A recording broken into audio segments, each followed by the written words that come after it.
Jiang Cheng akhirnya kembali ke sekte bersama Xiao Hu dan Mo Chen. Para murid langsung menyambut kedatangannya dengan penuh semangat, seolah beban besar mereka hilang saat melihatnya muncul di gerbang. Melihat sosok Jiang Cheng, Jilinghan berlari tanpa ragu dan memeluknya erat. Raut wajahnya jelas menunjukkan kekhawatiran yang selama ini ia tahan. Jiang Cheng menenangkan para murid, menjelaskan bahwa ia hanya sedang menjalani urusan dengan mitra bisnis. Nada suaranya santai, membuat ketegangan yang tersisa perlahan mereda. Ia kemudian memperkenalkan Mo Chen sebagai seorang immortal yang turun ke dunia fana dan kini menjadi penatua pelatihan sekte.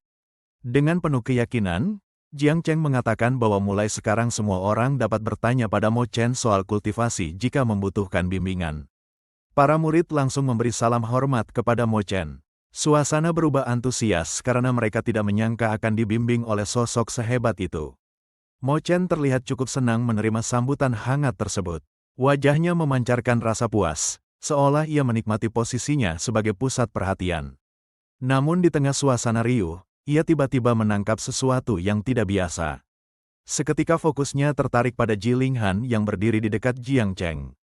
Dengan satu tatapan, Mo Chen menyadari bahwa Jilinghan memiliki tubuh istimewa. Keterkejutannya tidak bisa ia sembunyikan saat mengenali fisik langka itu. Dalam hatinya, Mo Chen langsung menilai bahwa fisik Jilinghan adalah tubuh 7 indera yang indah. Menurut perkiraannya, fisik seperti ini bisa mencapai tingkat Dao Immortal hanya dalam beberapa ratus tahun. Ia semakin heran karena tidak menyangka sekte kecil seperti Feixian memiliki 2 anak surgawi sekaligus. Hal ini membuatnya mempertanyakan apa sebenarnya yang terjadi di tempat ini. Para murid mulai berbisik, kagum sekaligus bingung melihat seorang immortal datang untuk membimbing mereka. Mereka bahkan berspekulasi bahwa Mo Chen adalah kenalan lama Jiang Cheng yang juga seorang immortal. Jilinghan kemudian mengadu bahwa Lin Ning telah menipu mereka dengan mengatakan Jiang Cheng akan kembali 3 hari lagi, membuat seluruh sekte panik. Murid lain juga langsung mendukung perkataannya. Jiang Cheng sedikit terkejut karena lupa bahwa ia sendiri yang menyamar menjadi Lin Ning saat itu. Dalam hatinya, ia hanya bisa mengumpat pelan dan berharap masalah itu tidak melebar. Dengan cepat ia menegaskan bahwa sekte mereka adalah keluarga dan tidak boleh saling mengadu di belakang. Ia mencoba menghentikan aduan Jilinghan meski gadis itu masih terlihat ingin menjelaskan. Akhirnya Jiang Cheng memutuskan bahwa masalah itu sudah ia atur dan tidak boleh dibahas lagi. Para murid akhirnya menerima keputusan Jiang Cheng meski terlihat sedikit lesu.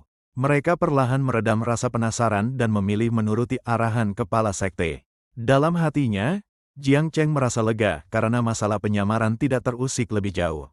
Ia tahu jika para murid terus membahasnya setiap hari, ia akan kesulitan menutupinya. Ia kemudian mengalihkan perhatian dengan menyebut sudah waktunya Lin Ning dan yang lainnya keluar dari tempat latihan. Jiang Cheng ingin Mo Chen mulai mengajari mereka cara berlatih secara lebih efisien. Dengan satu gerakan, ia mengeluarkan Lin Ning dan para murid lainnya dari tempat pelatihan. Mereka muncul dengan ekspresi bingung namun segera memahami situasinya. Lin Ning terlihat sangat terharu karena mengira Jiang Cheng benar-benar melupakan mereka. Perasaannya langsung mencair saat melihat sosok kepala sekte berdiri di depan mereka. Jiang Cheng memanggil Lin Ning, Luo Yuan, dan santai untuk maju dan bertemu dengan Mo Chen. Ia memperkenalkan mereka agar bisa langsung dibimbing oleh penatua baru itu. Mo Chen kembali tercengang saat tatapannya jatuh pada Lin Ning. Ia langsung mendeteksi keberadaan garis keturunan Phoenix tersembunyi di tubuh gadis itu. Keheranan Mo Chen semakin besar hingga ia terdiam sejenak. Ia tidak percaya ada 3 anak surgawi muncul sekaligus di sekte kecil ini. Mendengar reaksi itu, Jiang Cheng bertanya apakah Mo Chen mengenali garis keturunan Phoenix tersembunyi. Nada suaranya terdengar seperti menguji pengetahuan si penatua. Mo Chen menjelaskan bahwa garis keturunan itu sangat langka dan sangat cocok untuk melatih elemen gelap. Ia menambahkan bahwa sayangnya Lin Ning tidak mempelajari teknik jenis itu sehingga kekuatannya belum terungkap. Mata Mo Chen berbinar karena menyadari dirinya adalah ahli teknik elemen gelap. Ia bahkan berniat menawarkan diri untuk menjadi guru Lin Ning agar bisa menjadi kultivator tipe gelap terkuat. Namun Jiang Cheng mengingatkan bahwa Lin Ning adalah murid Jilinghan, sehingga keputusan harus disetujui oleh tetua itu. Jilinghan menanggapi santai selama gurunya bukan Jiang Cheng sendiri. Lin Ning langsung menolak usulan itu mentah-mentah. Ia tidak ingin berpindah guru tanpa keinginannya sendiri. Dengan nada manja, Lin Ning protes karena merasa keputusan dibuat tanpa persetujuannya. Jiang Cheng dengan tenang menegaskan bahwa ia sendiri tidak menguasai teknik elemen gelap, sehingga tidak mungkin menjadi guru gadis itu. Jiang Cheng sedikit kesal. Ia bersikeras bahwa dirinya tidak pernah menyetujui apapun sejak awal. Tiba-tiba Da Huang berlari menghampiri Jiang Cheng sambil memanggilnya berulang-ulang. Putri kecil itu terlihat bersemangat seolah membawa berita penting. Jiang Cheng menoleh dan bertanya ada apa. Da Huang hanya menunjuk ke kejauhan dengan mata berbinar. Da Huang menyebut bahwa pecahannya datang, membuat Jiang Cheng terkejut. Ia mempertanyakan apakah pecahan jantung dunia benar-benar bisa bergerak sendiri. Beberapa saat kemudian, rombongan datang dengan kereta burung besar lengkap dengan para pengawal. Suasana di depan sekte langsung berubah penuh kewaspadaan. Jiang Cheng terpaku melihat burung besar itu untuk pertama kalinya. Sementara itu, Mo Chen mempersiapkan diri untuk memamerkan pengetahuannya. Mo Chen mengambil momen itu untuk menjelaskan bahwa burung tersebut adalah Li Luan, makhluk roh tingkat 6 yang jinak dan sering dijinakkan manusia. Ucapannya terdengar penuh wibawa, memancing perhatian sekitar. Xiao Hu, yang mendengar penjelasan itu, menggerutu tentang betapa lihainya Mo Chen menjilat. Ia kesal karena Mo Chen dengan mudah menjadi pusat perhatian. Dari kereta itu turun Putri Ningti dari Kekaisaran. Kehadirannya membuat banyak orang terkejut karena jarang ada bangsawan setinggi itu datang ke sekte kecil seperti mereka. Jiang Cheng heran mengapa Putri Kekaisaran bisa datang jauh-jauh ke sektenya. Salah satu murid langsung menyahut dengan bangga, menganggap sang putri datang untuk dirinya. Dalam hati, Jiang Cheng menyadari bahwa orang-orang dari dinasti Qianxing akhirnya datang. Ia bahkan menunggu alasan yang tepat untuk berurusan dengan mereka. Namun Li Luan tiba-tiba ketakutan saat hendak turun. Para pengawal panik karena tidak memahami apa yang membuat makhluk itu gemetar. Jiang Cheng menoleh pada Xiao Hu dan menyalahkannya karena roh jahatnya membuat tamu ketakutan. Xiao Hu membela diri karena ia bahkan tidak bergerak sama sekali. Jiang Cheng kemudian memintanya menyingkir agar tidak menakut-nakuti tamu lebih jauh. Keputusan itu membuat suasana sedikit lebih terkendali. Xiao Hu pun berubah menjadi wujud harimau kecil yang menggemaskan. Transformasi itu langsung mengurangi tekanan aura di sekitar mereka. Putri Ningti turun dari kereta, dan Komandan Xiao Hu langsung menegur semua orang agar bersujud. Sikapnya keras dan penuh superioritas. Jiang Cheng menjawab teguran itu dengan santai dan menyuruhnya menyimpan kata-katanya. Reaksinya membuat para murid menahan nafas. Komandan Xiao Hu marah dan mengeluarkan auranya untuk menekan mereka. Tekanan itu cukup kuat untuk membuat udara terasa lebih berat. Para murid langsung gemetar dan panik ketika mengetahui aura itu berasal dari seorang kultivator realem Dao Palace. Mereka mulai merasa nyawa mereka terancam. Putri Ningti segera menghentikan Komandan Xiao Hu agar tidak bertindak gegabah. Nada suaranya menunjukkan bahwa ia memiliki otoritas penuh atas rombongan itu. Xiao Hu bersikeras bahwa Jiang Cheng telah tidak menghormati dinasti dan harus dihukum. Putri Ningti mengingatkan bahwa ia mendapat mandat penuh dari kaisar leluhur, sehingga keputusan harus mengikuti ucapannya. Xiao Hu segera merendahkan diri ketika ditegur putri dan mengakui bahwa ia tidak berani melanggar perintah. Namun dalam hatinya, ia masih berprasangka bahwa putri hanya terpengaruh oleh penampilan Jiang Cheng. Ningti kemudian mendekati Jiang Cheng dengan sikap sopan dan menanyakan mengapa ia tidak mengundangnya masuk ke sekte. Ucapannya terdengar ramah, seolah mencoba memulai pertemuan dengan cara yang baik. Jiang Cheng menyambut ajakan itu dan mempersilakan mereka masuk. Dalam hatinya ia tetap siaga. Penasaran apa tujuan putri yang tiba-tiba bersikap begitu sopan. Mereka lalu berpindah ke aula utama sekte untuk berbicara lebih formal. Di sana, Ningti langsung menyebut kedatangannya terkait malapetaka di aula Eight Cloud. Jilinghan terkejut mendengar hal itu, terutama karena ia selalu mengira acara tersebut adalah upacara akbar biasa. Informasi tentang musnahnya semua tamu membuatnya terdiam. Ningti menjelaskan bahwa seluruh aula hancur pada hari upacara, termasuk kakaknya, Xiang Ba. Yang tidak selamat, nada suaranya menunjukkan ia sedang mencari kebenaran. Sebagai satu-satunya yang selamat, ia meyakini Jiang Cheng mengetahui apa yang terjadi. Ia menatap dengan serius, menunggu jawaban yang bisa menjelaskan tragedi tersebut. Tanpa ragu, Jiang Cheng dengan santai mengatakan bahwa ia sendiri yang melakukannya. Ucapan lugas itu membuat suasana aula langsung hening. Ningti sontak tersinggung karena mengira Jiang Cheng bercanda di momen sepenting itu. Namun Jiang Cheng tetap menjawab dengan nada serius bahwa ia tidak sedang bercanda. Untuk memperjelas ucapannya, Jiang Cheng mengeluarkan pedang Xiangba yang ia ambil dari lokasi kejadian. Pedang itu menjadi bukti paling kuat dari ucapannya.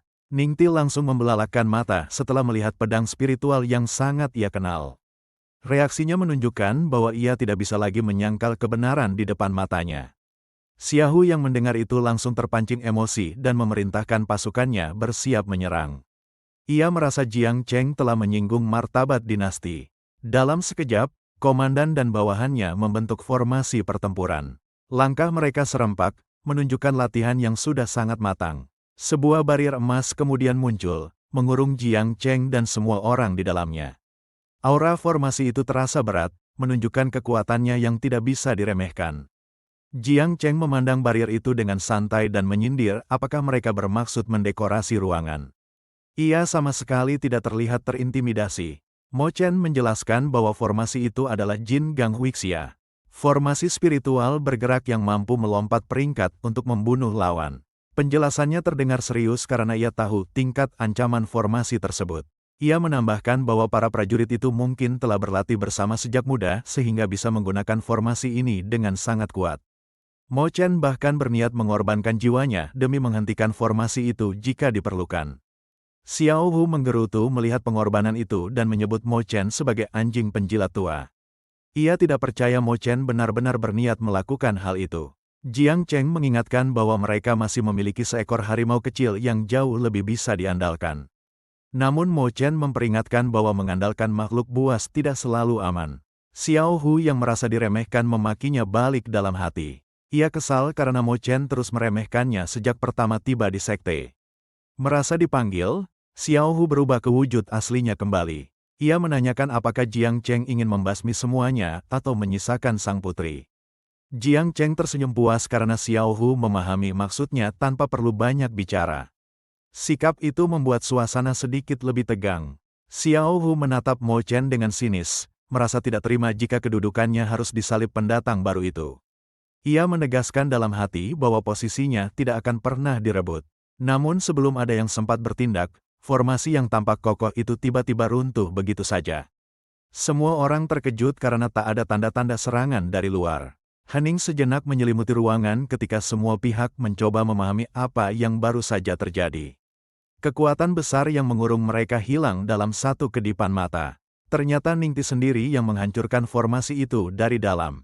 Jiang Cheng hanya bisa bertanya apakah ada pertikaian internal di antara mereka.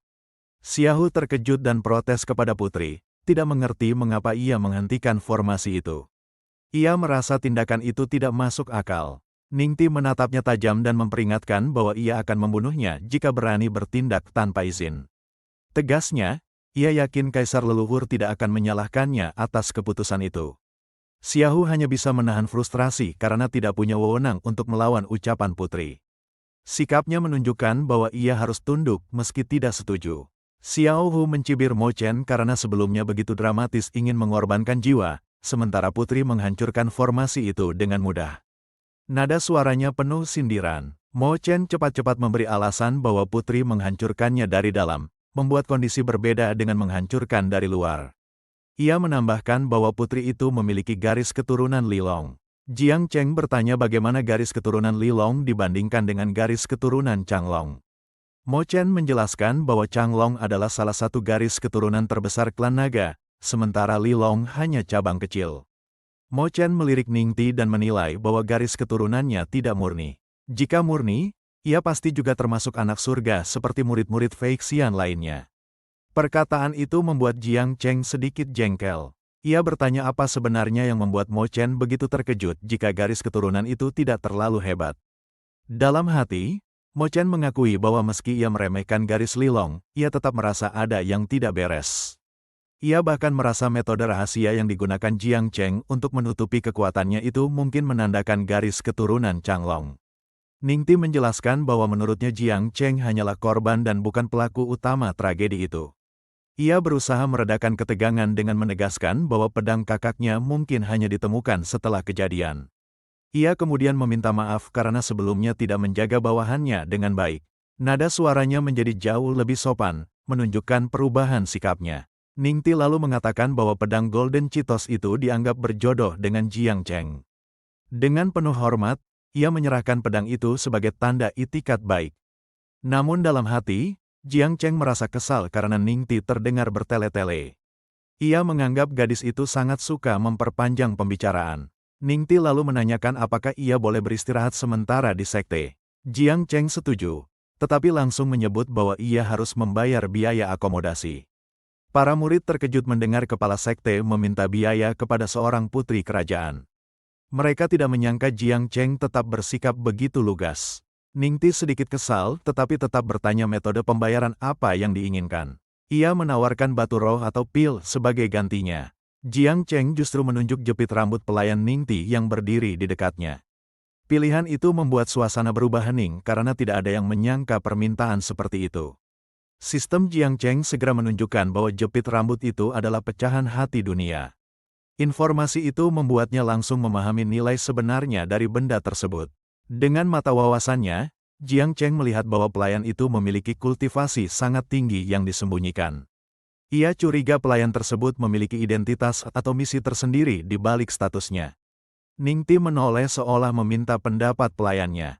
Pelayannya hanya mengangguk, menunjukkan bahwa sebenarnya ia memiliki kedudukan lebih tinggi dari sang putri. Ningti menegaskan bahwa benda itu bukan barang berharga baginya, sehingga Jiang Cheng bisa mengambilnya. Sikapnya menunjukkan bahwa ia tidak ingin memperpanjang masalah kecil ini. Jiang Cheng menerima jepit rambut itu, dan mata Dahuang langsung berbinar melihatnya. Setelah itu, ia meminta Luo Yuan untuk mengantar para tamu ke kamar yang disediakan.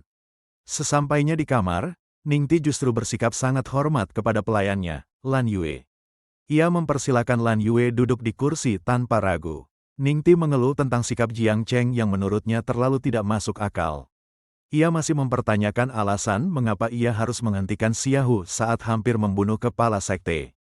Lan Yue membalas dengan nada ketus, mengatakan bahwa Ningti hampir mati tanpa menyadarinya.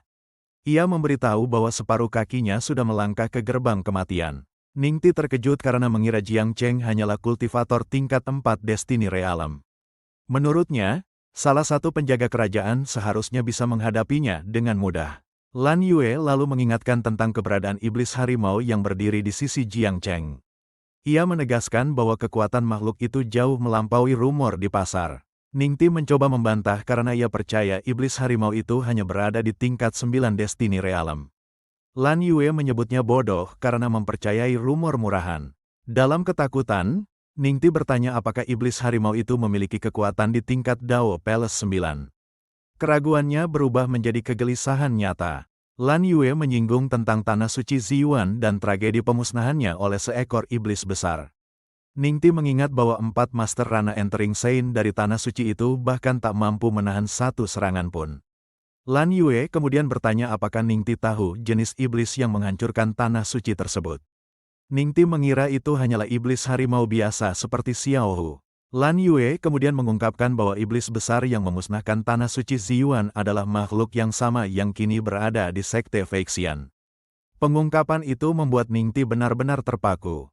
Dengan penuh keraguan, Ningti bertanya apakah mungkin bagi mereka untuk membawa Jiang Cheng ke pihaknya. Nada suaranya menunjukkan keinginan untuk memanfaatkan kekuatan besar di balik itu. Namun Lan Yue menjelaskan bahwa iblis sebesar itu tidak akan tunduk pada siapapun, meski Jiang Cheng mati sekalipun.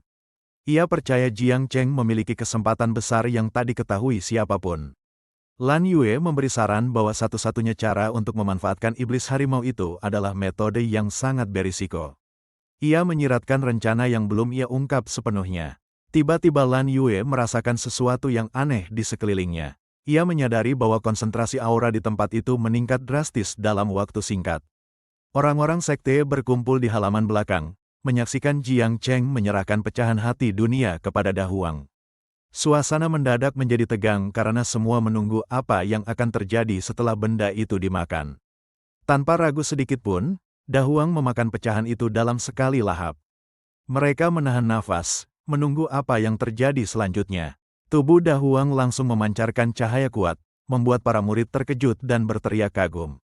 Mereka menyadari bahwa nadi roh tempat itu melonjak hingga tingkat kelima dalam sekejap.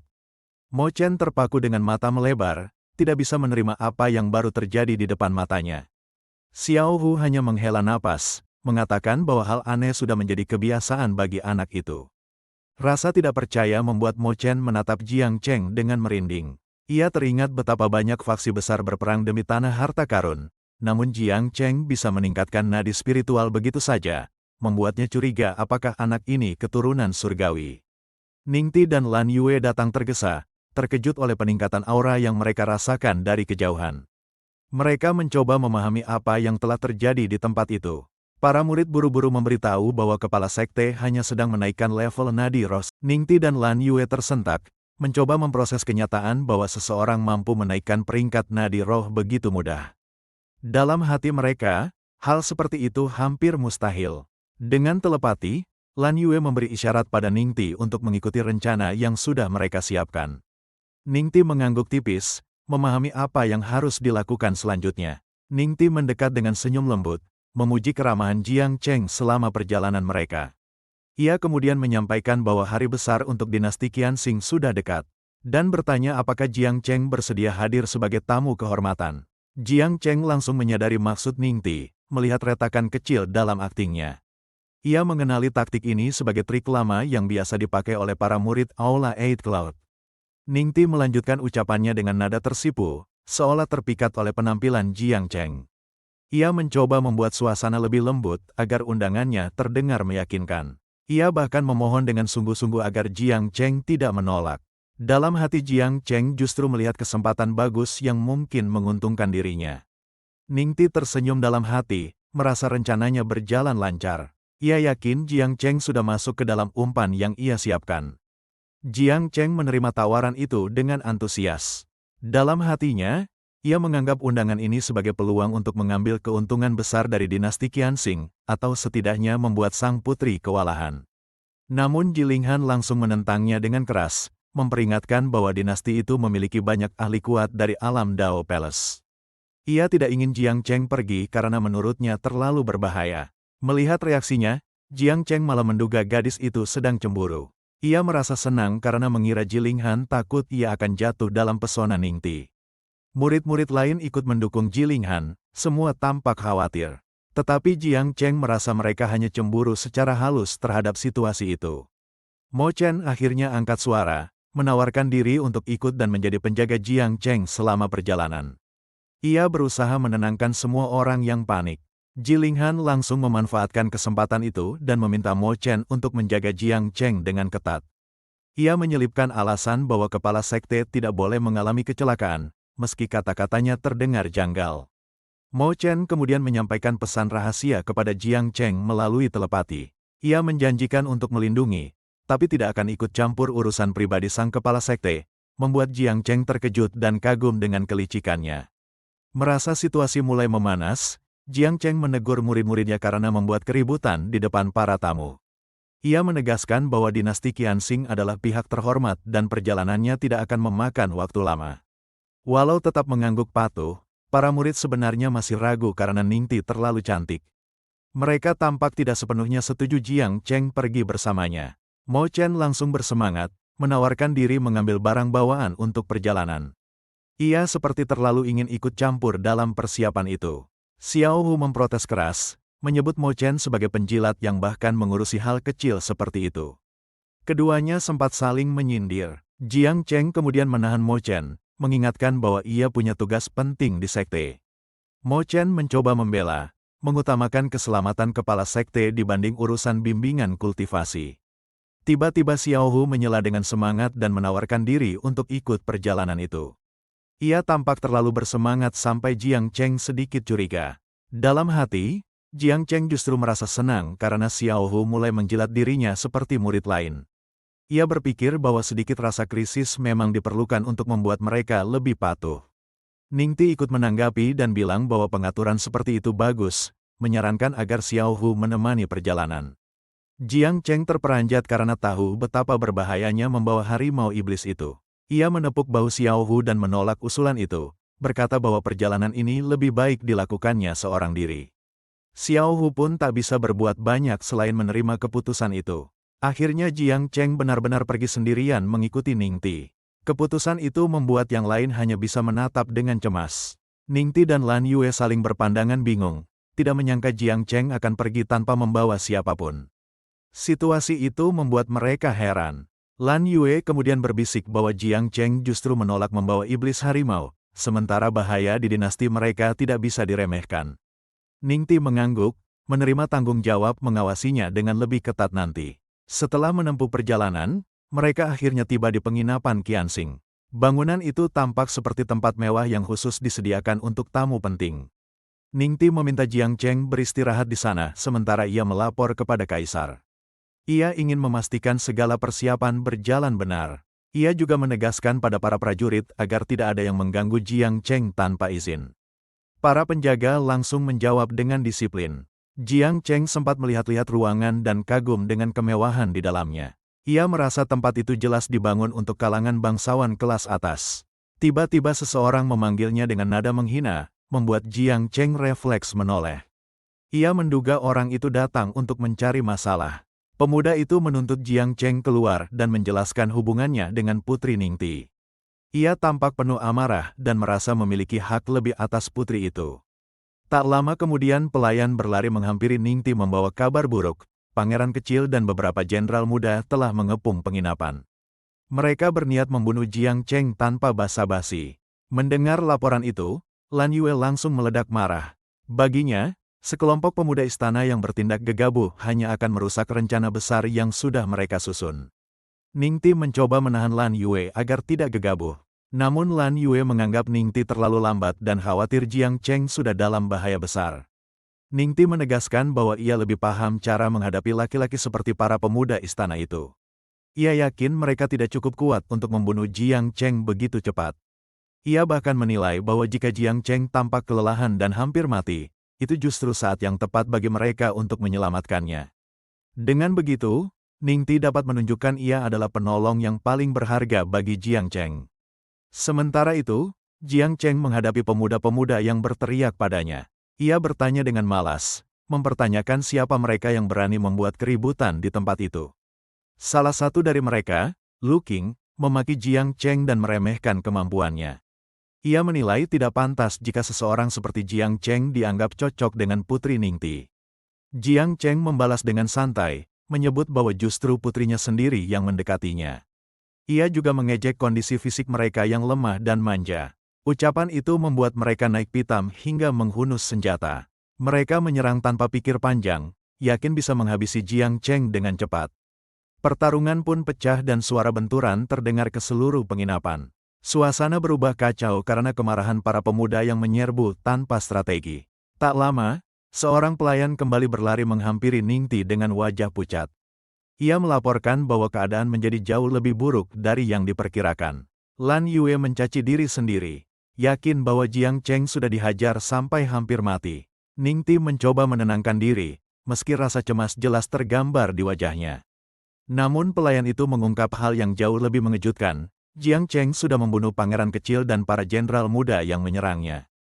Hal itu membuat semua orang terpaku. Jiang Cheng berdiri di tengah mayat mereka, mengingatkan mereka bahwa ia sudah memperingatkan untuk lebih banyak berlatih. Baginya, mereka hanya berlari menuju kematian tanpa alasan. Orang-orang yang menonton dari jauh gemetar melihat kekuatannya. Mereka bahkan tidak bisa menilai tingkat kemampuan Jiang Cheng dari pergerakannya barusan. Jiang Cheng mendekati mayat-mayat itu tanpa ragu. Ia menyebut bahwa ia berharap mereka memberikan tantangan sebelum memutuskan untuk mengambil rampasan mereka. Ia memeriksa barang-barang mereka dan tersenyum puas. Sebagai putra bangsawan, mereka memang membawa perlengkapan bernilai tinggi. Pada saat itu Ningti dan Lan Yue bergegas menghampiri lokasi kejadian. Mereka khawatir dengan keadaan Jiang Cheng dan ingin memastikan ia masih hidup. Saat melihat mayat-mayat itu, mereka terkejut bukan main. Mereka tidak menyangka Jiang Cheng justru menjadi pihak yang mendominasi pertarungan. Jiang Cheng langsung menegur mereka, menyebut bahwa ia baru saja diserang oleh orang-orang buta yang muncul tanpa henti. Ia mempertanyakan apakah begini cara dinasti Qianxing menyambut tamunya. Ningti menahan kekesalan dalam hatinya. Ia merasa Jiang Cheng justru membuat masalah besar tanpa keperluan. Lan Yue segera memberi arahan lewat telepati, mendesak Ningti agar menyuruh Jiang Cheng memanggil harimau iblis. Ningti langsung bersiap mengikuti petunjuk itu. Ningti lalu mendekati Jiang Cheng, meminta agar ia memanggil senior harimau untuk menangani situasi gawat ini. Baginya, ini satu-satunya cara meredakan masalah. Namun Jiang Cheng tampak kesal karena semua orang hanya menyebut-nyebut senior harimau. Ia mengingatkan bahwa Xiao Hu hanyalah pengikutnya dan bukan orang yang seharusnya menyelesaikan urusan kepala sekte. Ningti kemudian memberitahu identitas para pemuda yang tewas itu, membuat situasinya semakin berat. Ia menambahkan bahwa masing-masing dari mereka punya dukungan kuat dari tokoh berpengaruh di dinasti Qianxing. Ningti tampak semakin panik karena Jiang Cheng telah menyinggung pihak-pihak penting sekaligus. Jiang Cheng hanya menatap malas, menyebut mereka tidak lebih dari kelompok penjilat kelas atas. Ia sama sekali tidak menunjukkan penyesalan. Dengan santai, Jiang Cheng mengatakan agar mereka datang saja jika ingin membalas. Sikapnya yang tak gentar membuat Lan Yue semakin sulit menahan emosinya. Dalam hati, Lan Yue ingin sekali menebas Jiang Cheng karena sikapnya yang terlalu santai. Ia tahu situasi sedang kritis, namun pemuda itu tidak sedikit pun terlihat takut. Lan Yue lalu memberi perintah pada Ningti untuk pergi menemui Xiang Gao. Ia yakin hanya Xiang Gao yang bisa membantu menangani kekacauan ini. Meskipun ragu, Ningti akhirnya mematuhi perintah itu. Ia bergegas pergi sementara Lan Yue bersiap mengendalikan keadaan seorang diri. Setelah suasana sedikit mereda, Jiang Cheng berjalan pergi dengan santai. Ia sama sekali tidak menunjukkan kekhawatiran meski baru saja membunuh bangsawan penting. Sebelum benar-benar pergi, ia menoleh ke arah Lan Yue dan menyindirnya. Ia tahu dari awal bahwa Lan Yue punya peran dalam rencana yang disusun bersama Ningti. Lan Yue tertegun sesaat, menyadari Jiang Cheng membaca gerak-geriknya sejak awal. Dalam hatinya, ia mengakui bahwa Jiang Cheng lebih tajam dari yang terlihat. Lan Yue kemudian memperingatkannya dengan serius. Ia menekankan bahwa orang-orang yang Jiang Cheng bunuh adalah sosok yang dilindungi para ahli Dao Palace Realm, sehingga bahaya besar pasti menanti. Ia menambahkan bahwa tanpa senior harimau yang mengawasi, Jiang Cheng hampir pasti akan mati dalam waktu dekat. Peringatan itu membuat atmosfer di antara mereka menjadi lebih tegang. Di istana, Xiao Hu melapor tentang hasil kunjungan mereka ke sekte. Kaisar tampak penasaran apakah benar Jiang Cheng adalah pembunuh Pangeran Baer. Xiao Hu memastikan bahwa Jiang Cheng sendiri yang mengakuinya, bahkan menunjukkan pedang roh sang pangeran. Ia menjelaskan bahwa Ningti bahkan tidak mau mengambil pedang itu darinya dan tampak menyukainya. Kaisar kemudian menilai bahwa Ningti maupun pejabat kota tidak akan memberikan penilaian hanya berdasarkan wajah tampan. Karena itu, Kaisar yakin ada sesuatu yang tersembunyi pada diri Jiang Cheng dan memerintahkan pengamatan diam-diam. Tiba-tiba Ningti berlari masuk dengan napas tersengal, memanggil Kaisar dengan panik. Ekspresinya menunjukkan bahwa sesuatu yang gawat sedang terjadi di luar. Sementara itu, Jiang Cheng kembali menjawab santai dan menyebut bahwa Xiao Hu berada jauh di Qinglan Mansion. Menurutnya, mustahil Xiao Hu datang tepat waktu untuk membantunya. Lan Yue mencoba menawarkan solusi lain dengan menyebut jimat pemanggil. Namun Jiang Cheng mengatakan ia tidak membawanya. Lan Yue mencoba lagi dengan menanyakan soal kontrak surgawi. Jiang Cheng kembali menjawab bahwa semua benda itu ia tinggalkan di sekte. Lan Yue hampir kehilangan kesabaran karena sadar kontrak itu bisa memanggil Xiao Hu secara paksa untuk menyelamatkannya. Ia frustrasi karena Jiang Cheng bahkan tidak mengetahui fungsi pentingnya. Setelah mengatur napas, Lan Yue menebak bahwa Kaisar mungkin belum bergerak. Ia menyadari para Kasim pasti sedang panik menghadapi tekanan dari para bangsawan yang marah. Untuk berjaga-jaga, Lan Yue mengeluarkan sebuah jimat dan memberikannya kepada Jiang Cheng. Ia ingin memastikan Jiang Cheng memiliki alat terakhir jika keadaan memburuk. Ia menjelaskan bahwa jimat itu adalah jimat komunikasinya sendiri. Jika disobek, ia akan segera datang, karena hanya ia, dengan kultivasi tingkat 9 Dao Palace, yang cukup kuat untuk melindunginya. Namun ia menegaskan bahwa ada syarat yang harus dipenuhi jika Jiang Cheng menggunakan jimat itu. Lan Yue berharap mendapatkan 2 bantuan tembakan dari senior harimau sebagai imbalan. Dalam hatinya, ia merasa syarat itu cukup adil, meski agak mahal, dan akhirnya ia puas dengan kesepakatan yang ia bayangkan. Ia yakin Jiang Cheng akan memerlukan bantuannya. Jiang Cheng hanya menggerutu dalam hati, merasa Lan Yue mendekatinya murni karena menginginkan kekuatan Xiao Hu. Ia menganggap sikap itu sangat menyebalkan. Ia menolak tawaran itu tanpa banyak bicara. Jiang Cheng tidak ingin terikat syarat apapun dari Lan Yue. Walaupun ditolak, Lan Yue tetap meletakkan jimat komunikasinya di meja. Ia memperingatkan bahwa jika Jiang Cheng berada di ambang kematian, ia harus mempertimbangkan kembali tawaran itu. Setelah itu, Lan Yue pergi tanpa mengatakan apapun lagi. Kepergiannya meninggalkan suasana tegang di ruangan itu. Di istana, Ningti kembali melapor kepada Kaisar dengan wajah gelisah. Kaisar mempertanyakan alasan kenapa ia harus menyelamatkan Jiang Cheng, mengingat resiko menyinggung banyak bangsawan besar. Ningti terdiam sejenak, tidak tahu bagaimana harus menjelaskan. Ia tidak berani menyebut soal iblis harimau karena dilarang oleh Lan Yue. Seorang pelayan tiba-tiba masuk terburu-buru membawa kabar mendesak. Ekspresinya menunjukkan bahwa situasi sudah semakin genting. Pelayan itu melapor bahwa Jenderal Luran, Paman Andeming, dan Tetua Pelindung berkumpul di luar istana. Situasinya terlihat seperti awal pemberontakan. Ningti langsung menanyakan lokasi mereka, khawatir tujuannya adalah penginapan Qianxing. Ketika pelayan mengonfirmasi, wajahnya langsung tegang. Dengan suara gemetar, Ningti memohon kepada Kaisar untuk menyelamatkan Jiang Cheng. Ia menegaskan bahwa Jiang Cheng sangat penting baginya. Kaisar akhirnya mengambil keputusan dan memerintahkan Jenderal Xiaohu untuk mengumpulkan pasukan terlarang. Ia ingin melihat sendiri seperti apa pria bernama Jiang Cheng itu.